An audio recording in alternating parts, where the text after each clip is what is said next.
Business म्हणूनच याच्याकडे बघा ना तुम्ही, पुरुषांपेक्षा किंवा जेंट्स पेक्षा लेडीज हे शेतात जास्त वेळ राहू शकतात. समजत नाही लोकांना वाटतं तणाच्या मारला का जमीन स्वच्छ होती, पण जमीन स्वच्छ होती तेवढी नापीक पण तेवढीच होती ना. लोकांचं म्हणणं आहे बाबा केमिकल शिवाय शेती होत नाही, हे असं होत नाही. केमिकल शिवाय शेती होऊ शकते. भविष्यात शेती आपल्या मुलांच्या हातात द्यायची म्हणजे निरोगी किंवा अशीच नाही, त्याच्यामुळे आम्ही नैसर्गिक शेतीच करतो बऱ्यापैकी. हे झाड लाईफ 20 वर्ष तर आपल्याला टेन्शन नाही, एकदा लावलं म्हणजे. दुग्ध व्यवसाय करतात, शेळी पालन करतात, पण महिला असून तुम्ही या ड्रॅगन फ्रूटचीच का निवड केली? डाळिंबा एवढे प्रमाण म्हणजे 1% सुद्धा डाळिंब एवढं औषध फवारणी करावं लागत. शेतीतली आवड असल्यामुळे आम्ही दररोज येतो जातो, सकाळ संध्याकाळ त्या झाडाला भेटल्याशिवाय आम्ही जात नाही. काटेरी वनस्पती असल्यामुळे त्याला फवारणी जास्त लागत नाही, रोगराई जास्त लागत नाही. पुरुषाशिवाय शेती केली जात नाही किंवा पुरुषच प्रत्येक क्षेत्रात पाहिजे असं नाही. ही शेती लेडीज सुद्धा करू शकते, ही ड्रॅगन फ्रूटची शेती तर करूच शकते.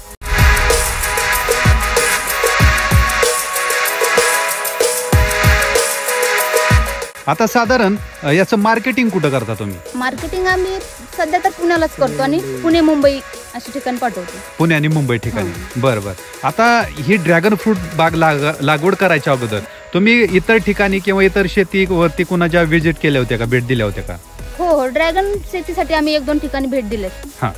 आम्ही स्वतः दोघांनी जाऊन माहिती घेऊन परत निर्णय घेतला. प्लॉट बघून त्यांची काय अनुभव आहे ते आम्ही बघून स्वतः परत नंतर आपल्या पण शेतात लावलं पाहिजे ह्या दृष्टीने आम्ही ड्रॅगन फ्रूट लावायचा निर्णय घेतला आणि त्याचा आम्हाला नक्कीच फायदा झाला. बरं. आता फळ फार कमी दिसत आहेत याला. कालच तर हार्वेस्टिंग केले, कालच आपण सर 1-1.5 टन हार्वेस्टिंग केले. आता आपल्याकडे 1.5 टन माल शिल्लक. आणि आता कसं वातावरण चेंज झाल्यामुळे थोडंसं होतं. काल हार्वेस्टिंग केल्यामुळे फळ जरा कमी दिसतात बागेला.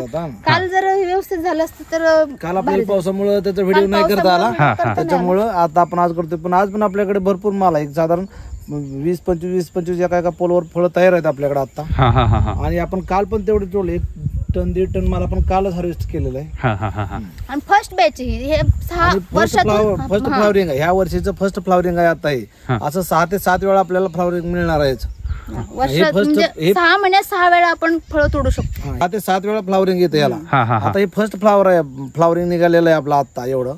तरी पण आपल्याला 500 पोल मध्ये साधारण 3 ते 4 टन माल आपण फर्स्ट फ्लावरिंगला मिळू शकतो आपल्याला. बरं. राणीताई, तुम्ही समाधानी आहे का या शेतीमध्ये? हो, खूप समाधानी. म्हणजे की आता भविष्यातलं काय नियोजन आहे तुमचं? भविष्यात शेती आपल्या मुलांच्या हातात द्यायची म्हणजे निरोगी किंवा अशीच नाही, त्याच्यामुळे आम्ही नैसर्गिक शेतीच करतो बऱ्यापैकी. किंवा केमिकल थोडं सुद्धा वापरत नाही. आपले मुलं किंवा आपली पिढी इथून शेती आपल्या ज्यांनी हाती दिली त्यांनी बऱ्यापैकी केमिकल वापरून किंवा हे करून, आता इथून पुढे आपण चांगलं वागलं किंवा आपण जर शेतीत केमिकल नाही टाकलं तर इथून पुढची पिढी दष्टपुष्ट होईल किंवा ते पुढच्या पिढीला आपण किंवा असं केमिकल न वापरता नैसर्गिक पद्धतीने शेती करा हा आपण संदेश देऊ शकतो. लोकांचं म्हणणं आहे बाबा केमिकल शिवाय शेती होत नाही, हे असं होत नाही. केमिकल शिवाय शेती होऊ शकते, पण त्याच्यावर फक्त थोडासा विश्वास ठेवला पाहिजे. केमिकलला कसं आज केलं का उद्या रिझल्ट येतो, तसं नैसर्गिक शेतीला तसं नाही. किंवा सेंद्रिय शेती करायची म्हणलं तर त्याला थोडासा दम, कुठल्या पण गोष्टीसाठी दम घ्यावा लागतो. तसं ते सेंद्रिय शेतीसाठी आज उद्यावर जातं एवढंच असतं, फक्त रिझल्ट हा 100% आहे. पण आता ज्यावेळेस हार्वेस्टिंग असतं त्यावेळेस तुम्ही कसं हार्वेस्टिंग करता? घरगुती करता का काय लेबर लावता? आम्ही आता एकर असल्यामुळे आम्हाला जास्त लेबरची गरज लागत नाही, आम्ही घरगुतीच हार्वेस्टिंग करतो. स्वतःच हार्वेस्टिंग करून स्वतः तो माल व्यवस्थित पॅकिंग करून आम्ही पुणे किंवा मुंबई आम्ही ह्या शेतीत बऱ्यापैकी लेबर लावतच नाही. खुरपणी व्यतिरिक्त आम्ही लेबर दुसऱ्या ह्याला लावतच नाही. बरं. तणनाशकाचा काय वापर केला जातो? अजिबात नाही, तणनाशक आम्ही वापरत मध्ये अजिबात वापरत नाही. एकतर खुरपून घेणे किंवा मग ब्रश कटर मारणे हा एकमेव. आणि आता एवढं तुम्ही तण दाखवू शकता, एवढं तण दिसतंय आपल्याला, ह्याचा काय साठी तुम्ही पण ह्याच्यात उभं राहिलेच आहे. बरोबर. ह्याचं काय आता तुम्ही वर पण बघू शकता, एवढं गवत आहे, काय त्याच्यात तुम्हाला साईड इफेक्ट दिसतोय किंवा ह्याचं म्हणजे आपण वावरू शकतो यात 100% वावरू शकतो आपण. ह्यात येता जाता शिवू शकतो. एवढं काही जास्त मोठं नाही. जर जास्त गवत झालं तर आपण ब्रश कटर मारून घेऊ शकतो. तणनाशकाचा तेवढं साईड इफेक्ट आपल्या जमिनीवर भरपूर आहेत. पण ते समजत नाही लोकांना वाटतं तणनाशक मारला का जमीन स्वच्छ होती, पण जमीन स्वच्छ होती तेवढी नापीक पण तेवढीच होती ना. घरगुती काम सांभाळत असतात त्या शेतीमध्ये नाही तर त्या अशा महिलांना काय सांगाल तुम्ही?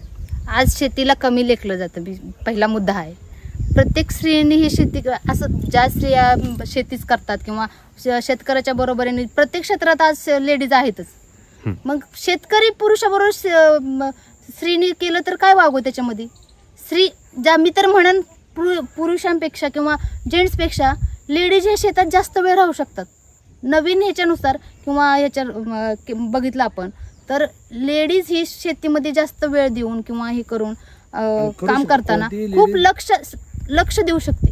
आणि कुठलीही लेडीज कमी नाही. आपण म्हणतो शेतीला किंवा बाबा थोडंसं नॉलेज असलं थोडंसं शिक्षण असलं की ते शेती करायला काहीही हरकत नाही.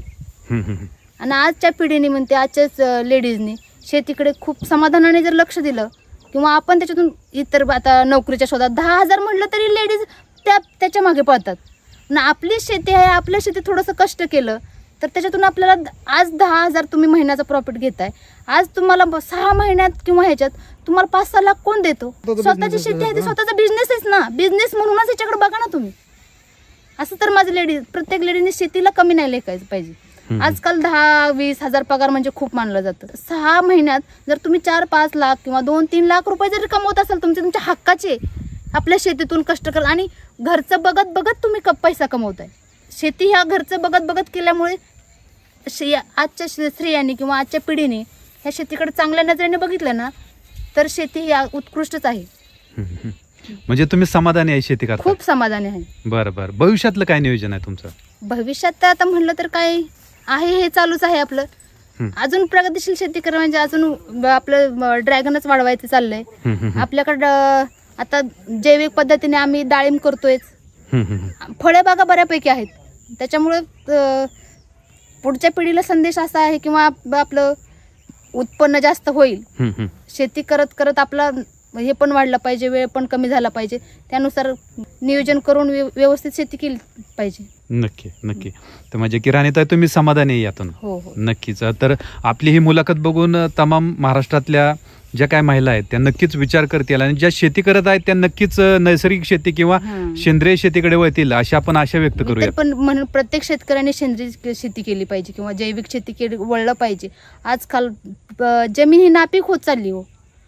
आणि आज हे फळाची तुम्हीच आता टेस्ट करून बघितले थोडंसं तर जे रासायनिक फळं आणि ही सेंद्रिय फळ खाल्ल्यानंतर तुम्हाला काय फरक पडतो हे तुम्ही प्रत्यक्षात जाणवले आहे.